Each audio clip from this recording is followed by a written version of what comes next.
আসসালামু আলাইকুম everyone, welcome back to my channel. Pulao রান্না করতে গেলে অনেক সময় দেখা যায় পোলাওটা নরম হয়ে যায় বা শক্ত থেকে যায়। আজকে আমি আপনাদের সাথে শেয়ার করব কিভাবে খুব সহজে এবং অল্প সময়ে আপনারা ঝরঝরে পোলাও রান্না করে নিতে পারবেন। প্রথমেই চুলায় একটি প্যান বসিয়ে এর মধ্যে দিয়ে দিচ্ছি তেল, দারচিনি, এলাইচি, তেজপাতা, লং, 1 চামচ আদা রসুন বাটা আর 1 চামচ পেঁয়াজ বাটা। এবার এই সবকিছুকে একসঙ্গে ভালোভাবে নেড়েচেড়ে ভেজে নিচ্ছি। আদা রসুনটা তেলে ভেজে নিলে পোলাওর ফ্লেভারটা খুব ভালো আসে। কিছুটা ভাজা হয়ে গেলে এখানে আমি অ্যাড করে দিচ্ছি পোলার চাল। পোলার চালটাও আমরা ভালোভাবে ভেজে নেব। এটা ততক্ষণ পর্যন্ত ভাজতে হবে যখন পোলাওটা ধোয়ার পর যে পানিটা লেগে আছে ওইটা শুকিয়ে না যাবে। কিছুক্ষণ ভাজা হয়ে গেলে যখন দেখবেন চালটা এভাবে একসঙ্গে দলা পেকে যাচ্ছে তখন এতে অ্যাড করে দেবেন পানি। ঝরঝরে পোলাও রান্না করার জন্য এখানে পানির পরিমাণটা খুবই ইম্পর্টেন্ট। আমি আজকে 2 পট চাল রান্না করছি।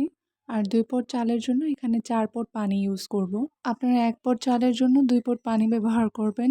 এভাবে আপনারা যত পট চাল ব্যবহার করবেন ওইভাবে ক্যালকুলেশন করে পানিটা দিবেন। তাহলে অবশ্যই আপনাদের পোলাওটা নরম হয়ে যাবে না বা শক্ত হওয়ার চান্স থাকবে না।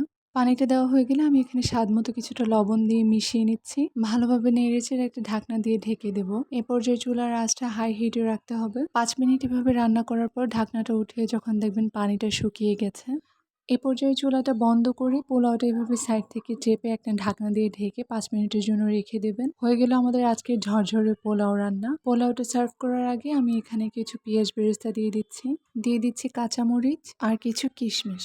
আমি আপনাদেরকে দেখিয়ে দিচ্ছি পোলাওটা ঠিক কতটা ঝরঝরে হয়েছে।